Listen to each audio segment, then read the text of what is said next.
guys? This is the Nick Vitus with the Vice Garage Auto Blog. Thanks again for watching, as always. So today we're talking about T-Birds. Imagine that. And we're talking about parts.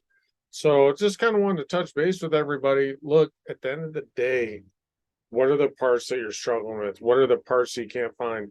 And I say this with an abstract eye because everyone's looking at the picture in the background of T-Birds. I don't sell parts. So this is just for a resource. I have a lot of guys that ask me, and they ask me, like, where do you find the different parts, where you're getting different things? And, for me, it's always been about the love of the T-Birds, the love of what Ford created. It's, to me, the one of the best luxury cars, the best styled cars.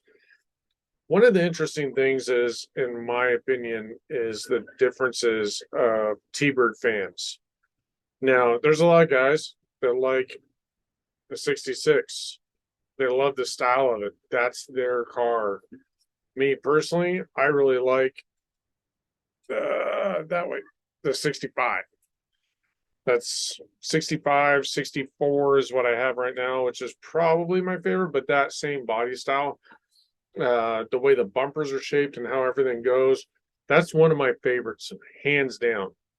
So, there's also different styles, blah blah blah, over there that I've dealt with in the past, and everyone to each their own. It's all about the hobby, the love of the cars. It's a healthy hobby.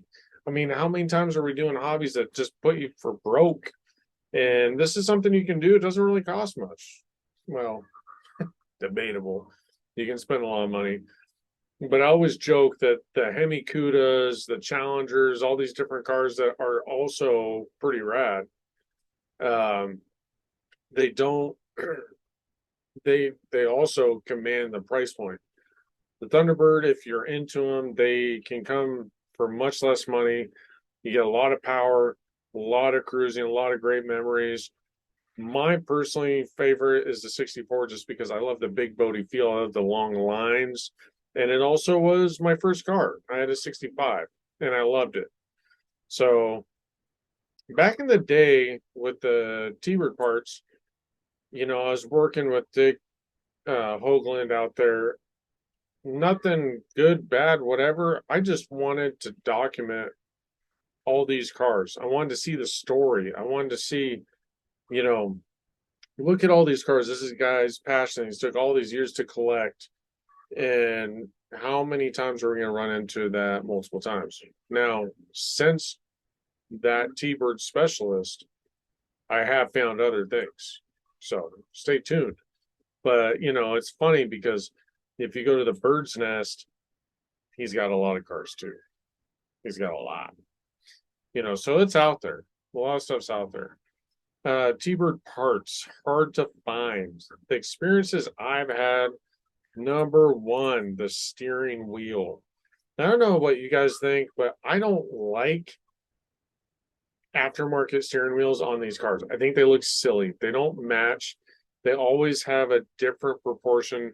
And a part of the big reason why is a lot of steering wheels, they're flat, right?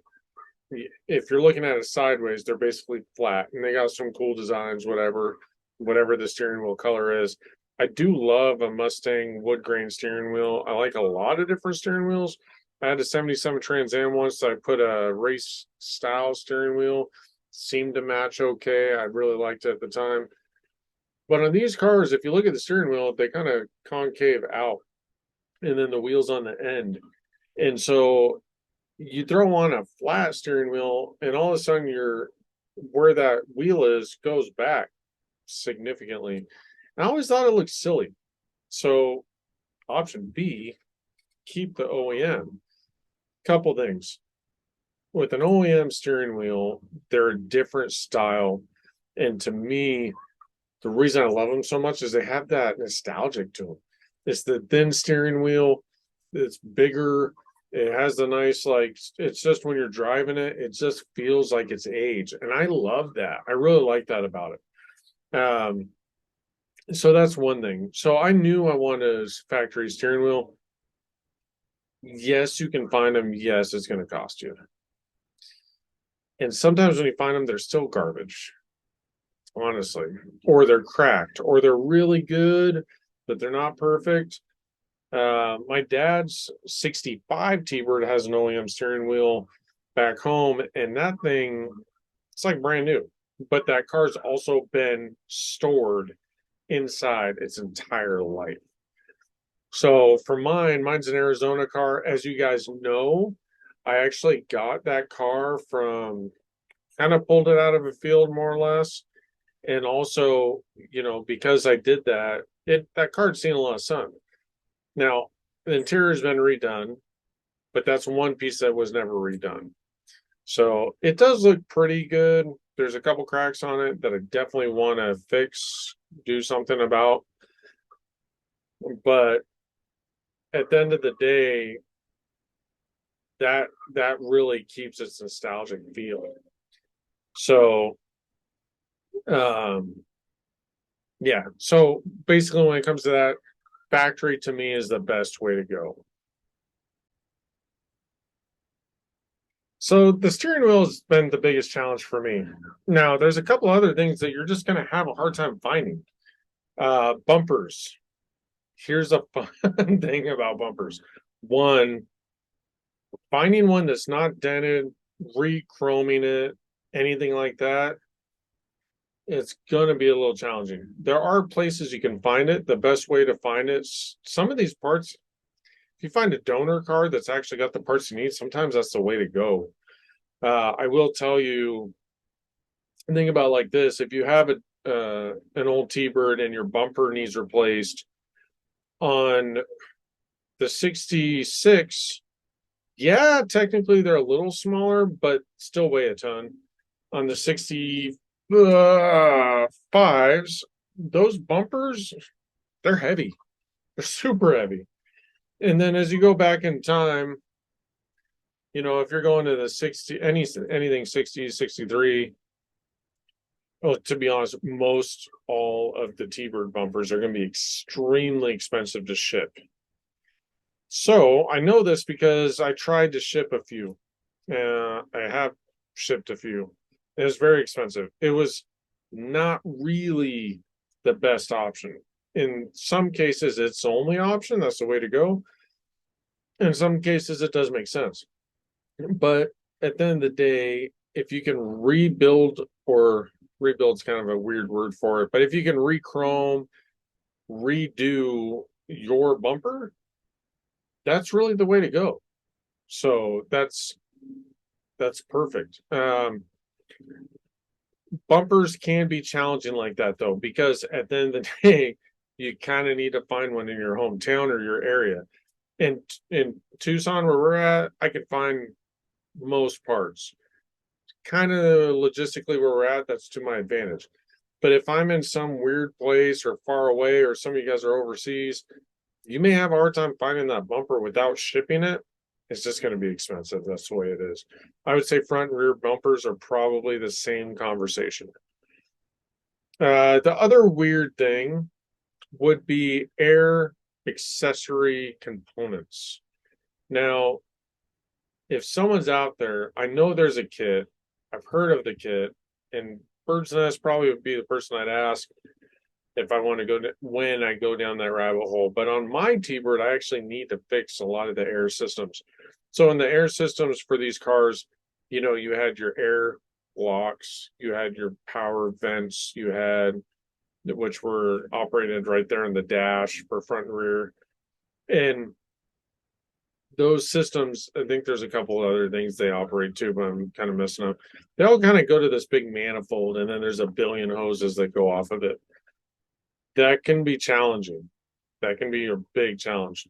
And to be honest, if all your stuff works great, maybe look at replacing hoses one by one while they're still good before you have an issue. Because once you have an issue with those air systems, it's a pain to track that stuff down. But depending on what you're willing to sacrifice, like mine Ghost, it doesn't actually have those components. And so my door locks work ish. and that's something I need to still fix and work on. But basically, if I want to lock my door, I have to do it with the key and I have to do it manually. There's not going to be a vacuum option for me.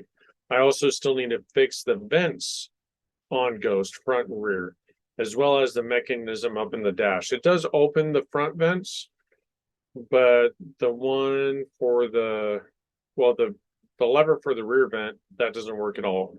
Anything air system on my car doesn't work actually.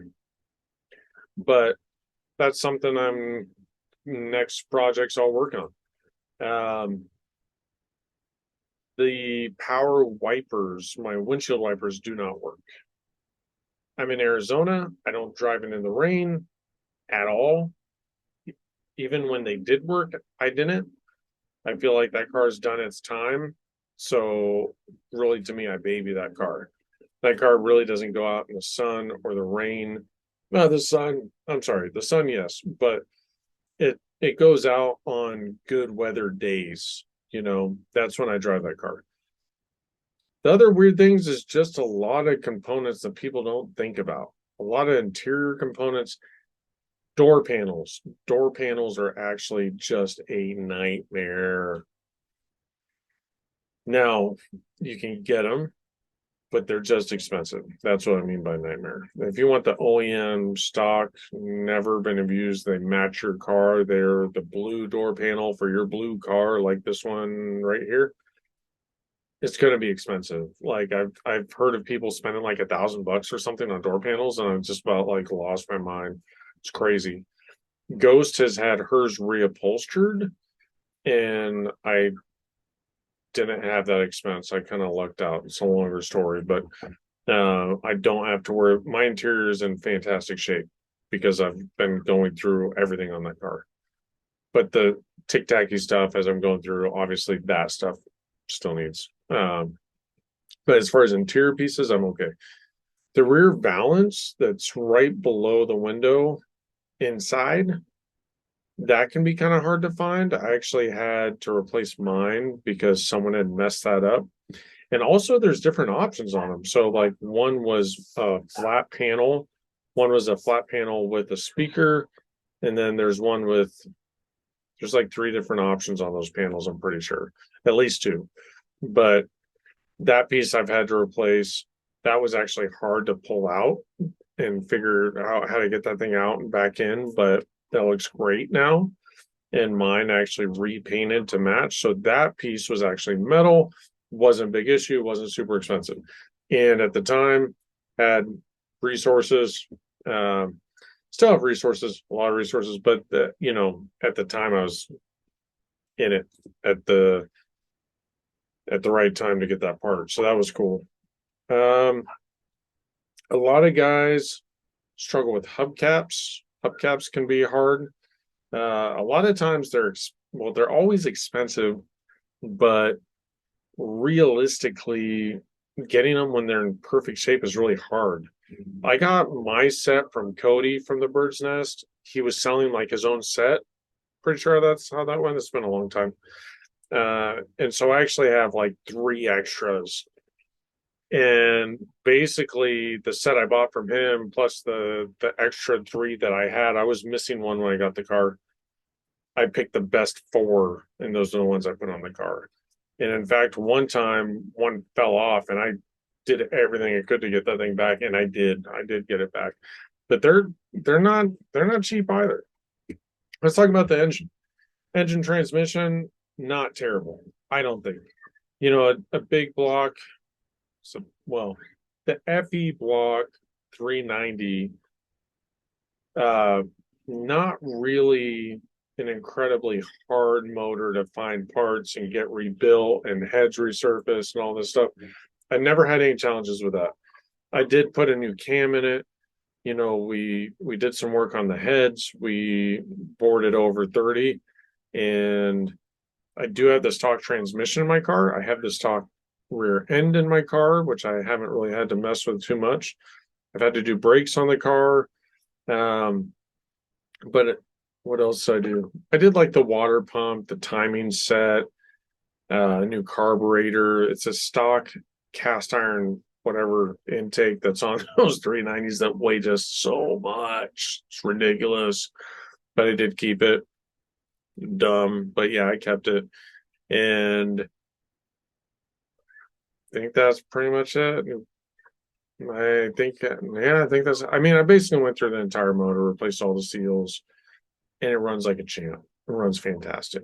The biggest challenge I have right now is I feel like I burn through points quite a bit, but I don't mind adjusting them, and I feel like it's a good skill to keep in tune. So I actually adjust them every few times and never have an issue. So that's pretty cool.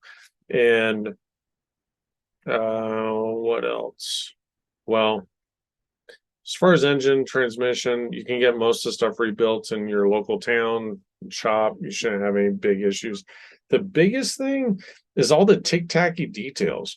These cars had a lot of cool little details under the hood that a lot of people just throw to the side, which it'll still run, it'll still operate. But even things like the washer bags, they look really cool under there. The vacuum canisters that look like a big coffee can, those look really cool. I've seen a lot of people rip those off, just do away with it. And a lot of those systems are really neat because they're out of date. They're completely out of date. So if you have all those systems working and they're all in perfect shape or working shape and look good, and they still have like the factory stickers on them and stuff, that is so cool to me. I love that. So, for me, what I've been trying to do is buy like the factory stickers and decals under the hood from the Bird's Nest. By the way, guys, I don't get paid to do that. I just, when people treat me right, I always refer to the same people back. That's all that is. But, you can get those in different other places too. There's a lot of T-Bird places out there. But those stickers really make a big difference, but they're still not that expensive. I think if a guy wanted to save like factory California smog equipment on his 66 or something like that, then you're probably gonna spend a little bit more. Steering boxes tend to be a little bit more. I'll tell you, headers, I don't really recommend them. They seem to be a major pain, and usually you have to restrict a couple of the lines to get it to really fit. I actually bought chromed out shorty headers for mine, and they're still sitting in the box. I had to start modifying one of the out exhaust port tubes so much that I was just like, this is silly. But it is really cool, and they do look rad if you can get them to fit and not rub and not cook your power steering and all the above. Then heck yeah. I do still have the stock manifolds on mine. I'm not in love with the idea. It works. It's okay. My first time I rebuilt that engine was because an exhaust manifold bolt broke, and it daisy chained from there, and we rebuilt her. I've rebuilt that engine 3 or 4 times. So this last one was the winter. The first time it was tired. The second time I only did the top end, big mistake. And one of the times I messed up, this fourth time I had Sam with Southwest Auto Truck and Diesel do a lot. He basically rebuilt it for me.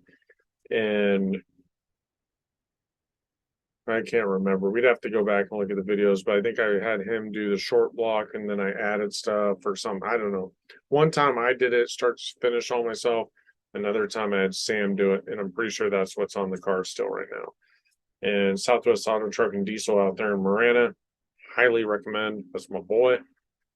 But anyway, so that's some of the stuff I want to talk about. And parts in general are not that expensive compared to a lot of cars. You can go out and buy a T-Bird like this, kind of clapped out, for anywhere between $1,000 to $5,000. $5,000 is a lot for a car that needs a bunch of work, but you can get them. And the work to get them drivable in really good shape, really cool cruisers is not bad. It's really not. And I would challenge you that, how many cars can you put 10 grand, 13 grand into and have a really cool car? To me, I think it's pretty awesome. I've repainted it myself. That saved a bunch of money. Paint body work can take some money. Suspension can take some money. Couple cool options if you're looking to buy one is look for the seat, the reclining passenger seat. That's a really cool option. I wish I had it. Also, look for the A-track player depending on the year. You know, like a 66, you could get an A-track player. Um, I know there's some other cool options. AC is always a good idea. My car does not have AC. I will not put AC on it, most likely. Um, but yeah, those are some of the things. The sequential taillights, I think that started in 65. 64, I don't think had it. Mine doesn't have it. Been back and forth on some of that. If you guys know, let me know, comment below.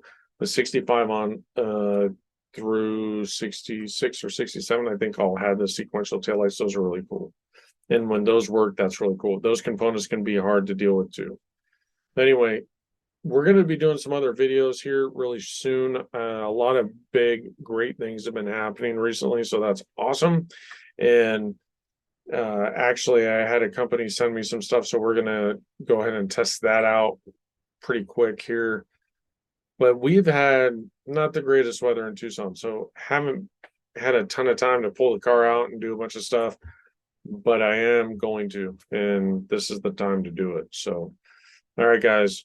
Thank you for watching as always. This is the Vice Garage Auto Blog. And go out there, enjoy the classics. Go in your garage, go tinker, go work on them, go do it. Do it, do it, do it, do it. Spend the time, make it happen. Thanks, guys. Also, I would recommend checking out my brother's channel. It's I Spider Garage. And that's pretty cool. He's working on Project Frankenstein. And as always, let me know what your guys' comments, thoughts, and feedback are. Also, there is another company I'm working with, and we're going to be potentially well, he's going to be selling, I should say. It's a friend of mine. He's going to be actually selling T-Bird accessory type stuff. And if you like that kind of stuff, I'll probably throw it on the channel or something, you know, because he's a buddy of mine, just so he can kind of show it off and we can check it out. But anyway, keep them alive, keep them running, keep those V8s running. You don't need a Tesla. Keep your V8. All right, guys. Peace.